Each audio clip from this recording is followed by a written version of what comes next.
எல்லோருக்கும் வணக்கம். Praise the Lord. இந்த நாள் கர்த்தர் உண்டாக்கிய நாள். இதிலே நீங்கள் களிகூர்ந்து மகிழுங்கள். எல்லா மக்களும் களிகூர்ந்து மகிழும்படிதான் இயேசு இந்த உலகத்தில் வந்தார். எல்லோருடைய மீறுதல், அக்கிரமம், பாவங்கள் யாவையும் சிலுவையிலே சுமந்து தீர்த்து விட்டார். இப்பொழுது எல்லோரும் உண்மையாக மனம் திரும்பி இயேசுவிடம் வரணும். இயேசுவிலே நிலைத்து நிற்க வேணும். அதாவது ஒருவன் கிறிஸ்துவுக்குள் இருந்தால் புது சிருஷ்டியாய் இருக்கிறான். பழையவைகள் ஒளிந்து போயின, எல்லாம் புதிதாயின. இப்படிப்பட்ட ஒரு புதிய வாழ்வு தருவதற்குத்தான் இயேசு இந்த உலகத்தில் வந்திருக்கிறார். எல்லாருடைய மீறுதல், அக்கிரமம், பாவங்களை சுமந்து விட்டார். இப்பொழுது நாங்கள் அவரை நம்பி அவரிடத்தில் வந்து அவரை சொந்த இரட்சகராக ஏற்றுக்கொண்டு அவர் சொன்னதின்படி காரியங்களை செய்தால் நிச்சயமாக மெய்யான விடுதலையான வாழ்வு உண்டு. இது சத்தியம். சத்தியத்தை அறியுங்கள். சத்தியம் உங்கள் ஒவ்வொருவரையும் விடுதலையாக்கும். இந்த நாளிலும் இயேசு சொல்லுகிறார், தன்னுடைய இரத்தத்தையும் என் சரீரமாகிய அப்பத்தை நினைவு கூறும்படி. நாங்கள் இந்த உலகத்தில் 2024 ஆண்டு இப்பொழுது வந்திருக்கிறது. தேவன் எங்களுக்கு என்ன செய்தார் என்பதை நினைவு கூற வேண்டும். ஏன் இயேசு ரத்தம் சிந்தினார், ஏன் காயப்பட்டார் என்பதை நாங்கள் நினைவு கூர்ந்து அதை உண்மையாய் சத்தியத்தின்படி அறிந்தால் மெய்யான விடுதலையான வாழ்வு உண்டு. இங்கு பாருங்கள், மத்தேயு 26ஆம் அதிகாரம் 26 தொடக்கம் இங்கு சொல்லப்படுகிறது. அவர்கள் போஜனம் பண்ணுகையில் இயேசு அப்பத்தை எடுத்து ஆசீர்வதித்து அதை பிட்டு சீசர்களுக்கு கொடுத்து, நீங்கள் வாங்கி புசியுங்கள், இது என்னுடைய சரீரமாய் இருக்கிறது என்றார். பாருங்கள், தன்னுடைய சரீரத்தை வாங்கி புசியுங்கள் என்று சொல்லுகிறார். அதாவது என்னத்துக்காக இந்த வார்த்தை யூஸ் பண்ணப்பட்டது என்பதை நாங்கள் முழுமையாக படித்து ஆராய்ந்து புரிந்து கொள்ள வேண்டும்.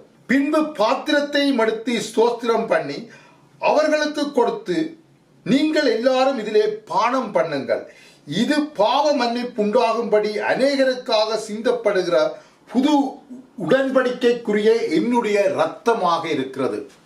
புது உடன்படிக்கைக்குரிய என்னுடைய இரத்தம் இயேசுவின் இரத்தம். அந்த இயேசுவின் இரத்தம் சிந்தப்பட்டது பாவங்களுக்காக. பாவங்களை மறைக்கிறவன் வாழ்வடைய மாட்டான். அவைகளை அறிக்கை செய்து விட்டு விடுபவன் எவனோ அவனே இரக்கம் பெறுவான். இந்த உலகத்தில் எத்தனையோ விதமான பாடுகளுக்குள் நாங்கள் செல்கிறோம். காரணம் பாவம். முதலாவது ஆதாம் சிருஷ்டிக்கப்பட்ட போது அவர்கள் ஒரு குறைவும் இல்லாமல் நன்றாகத்தான் தேவனோடு ஐக்கியமாக வாழ்ந்தார்கள். ஆனாலும் எப்போ தேவனுடைய வார்த்தையை மீறி பாவம் செய்தார்களோ அப்பொழுதே அவர்கள் வாழ்க்கையில் பாவம் பிரவேசித்ததால் பலவிதமான கசப்பான சூழ்நிலைக்குள் அவர்கள் போக வேண்டி வந்தது. அதனால் என் சகோதர சகோதரிகளே, நீங்கள் ஆராய்ந்து பார்க்கணும். இந்த பாவத்தினால் தான் இந்த உலகத்திலே பல விதமான துக்ககரமான காரியங்கள் நடந்து கொண்டிருக்கின்றன. பாவத்தின் தண்டனை தான் மரணம். எல்லோரையும் மரணம் ஆட்கொண்டுள்ளது இந்த உலகத்தில். ஆனால் ஒரு நற்செய்தி, இயேசு தன்னுடைய இரத்தத்தை சிந்தினார் எல்லாருடைய பாவத்தை நீக்கும்படி. அவருடைய தழும்புகளால் சுகம் உண்டு. பரிபூரண விடுதலையான வாழ்வை நீங்கள் பெற்று வாழ்வதற்கு இயேசுவிடம் மட்டும்தான் வர வேண்டும். உலகத்திலே பலவிதமான பாதைகளை காட்டுவார்கள், பல மார்க்கங்கள் உண்டு. ஆனாலும் இயேசு மட்டும்தான் சரியான பாதை, சரியான வழி. நானே வழி, சத்தியம், ஜீவன், என்னாலே இல்லாமல் ஒருவனும் பிதாவாகிய தேவனிடத்திற்கு வர முடியாது என்று சொன்னவர், வாக்கு மாறாதவர், வாக்கு தத்தங்களுக்கு உண்மை உள்ள தேவன், அவர் சொன்னதை செய்கிறவர், செய்கிறதை சொல்பவர். இங்கு தெளிவாக சொல்லுகிறார், என்னுடைய ரத்தம் சிந்தப்பட்டது ஒரு புது உடன்படிக்கைக்குரிய என்னுடைய ரத்தம். புது உடன்படிக்கை இப்பொழுது தரப்பட்டுள்ளது. இயேசுவின் ரத்தம் தான். இந்த இயேசுவின் ரத்தத்துக்குள்ளாக வந்தால் நாங்கள் அறிந்து கொள்ள வேண்டும், எங்களில் பாவம் இல்லை என்று. இயேசுவின் ரத்தத்தால் பாவம் கழுவப்பட்டால் நிச்சயமாக பாவம் இல்லாத பரிசுத்தனாக மாறுகிறோம். தொடர்ந்து அவரிலே நிலைத்து நிற்கும் போது எங்களை ஒரு தீங்கு பொல்லாப்பும் தீண்ட முடியாது. அறியாமையினால் வாழ்கிற ஜனங்கள் தான் நோய்கள் கூட தங்களுக்கு தேவன் தான் தருகிறார் என்று நினைத்து வாழ்ந்து கொண்டு நோயோடு வாழ்ந்து செத்து மடிந்து போகிறார்கள். ஆனால் இந்த பரிசுத்த வேதாகமம் தெளிவாக சொல்கிறது, இயேசுவின் ரத்தம் பாவங்களை கழுவினது. இயேசுவின் இரத்தத்தால் உங்களுக்கு வெற்றி வாழ்வு உண்டு. குறைவுகள் நிறைவாகும், துக்கங்கள் சந்தோஷமாகும். ஏனென்றால் எல்லா பாவங்களையும் இந்த இயேசுவின் இரத்தம் கழுவி விடுகிறது. இயேசுவின் தலைமையினால் பரிபூரண சுகம் உண்டு. ஒரு ஆரோக்கியமான வாழ்வு, பாவமில்லாத வாழ்வு, பரிசுத்த வாழ்வு தரத்தான் இயேசு ரத்தம் சிந்தினார், இயேசு காயப்பட்டார். அதனால் தான் அவர் இந்த புதிய உடன்படிக்கைக்குரிய இயேசுவின் இரத்தத்தையும் சரீரமாகிய அப்பத்தையும் நினைவு கூறும்படி எல்லா மக்களுக்கும் அறைகூவல் விடுக்கிறார். நாங்கள் தொடர்ந்து எங்கள் கழுத்தை, இருதயத்தை கடினப்படுத்தாமல் தேவனுடைய வார்த்தை என்ன சொல்கிறது என்று நின்று நிதானித்து ஆராய்ந்து படித்து பார்க்கணும்.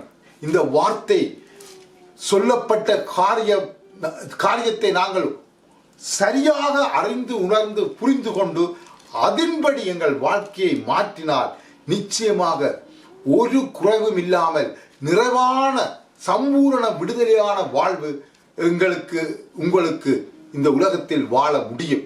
உலகத்திலே உபத்திரவம் உண்டு, ஆனாலும் திடன் கொள்ளுங்கள், நான் உலகத்தை ஜெயித்தேன் என்றவர் எங்களோடு இருக்கிறார், எங்களுக்குள் இருக்கிறார். Christ in us hope of glory. கிறிஸ்து எங்களுக்குள் மகிமையின் நம்பிக்கையாக இப்பொழுது வாசம் பண்ணுகிறபடியால் எந்த ஒரு சூழ்நிலையும், எந்த உலகத்தில் வருகிற எந்த விதமான நோய்களாக இருக்கலாம், கொள்ள நோய்களாக இருக்கலாம், அழிவுகளாக இருக்கலாம், ஒன்றும் எங்களை சேதப்படுத்தாதபடி அவர் பாதுகாப்பார். ஏனென்றால் நோவாவை பேழைக்குள் வைத்து அவனுடைய குடும்பத்தையும் காத்தார் எல்லா அழிவிலிருந்தும். அதே மாதிரி யாராக இருந்தாலும் மனம் திரும்பி இயேசுவை சொந்த ரட்சகராக ஏற்றுக்கொண்டு இயேசுவுக்குள் வாசம் பண்ணி வாழ்ந்தால் நிச்சயமாக ஒரு தீங்கு பொல்லாப்பும் அணுகாதபடி, நேரிடாதபடி எப்பொழுதும் வெற்றி வாழ்வு தந்து வாழ வைக்க எங்கள் கர்த்தராகிய இயேசுவால் முடியும். இயேசுவால் எல்லாம் முடியும். அவர் சொல்ல ஆகும், அவர் கட்டளையிட நிற்கும்.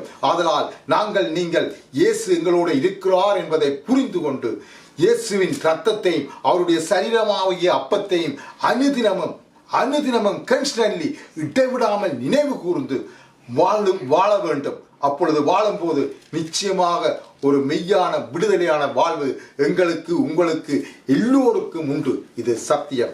பிதாவாகிய தேவனே, இந்த வார்த்தையை கேட்கிற ஜனங்கள் மனக்கண்கள் திறக்கப்பட்டு இயேசு என்னத்துக்காக ரத்தம் சிந்தினார், என்னத்துக்காக காயப்பட்டார் என்பதை அறிந்து உணர்ந்து புரிந்து கொண்டு மெய்யாகவே விடுதலை பெற்று ஒரு விடுதலையான வாழ்வு இயேசுவோடு இணைந்து இயேசுவுக்கு சாட்சியாய் வாழ கிருபைகள் தந்து வழி நடத்தும். இயேசுவின் இனிய நாமத்தில் ஜெபம் கேட்டு நிற்கிறேன் நல்ல பிதாவே. ஆமென். May God bless you.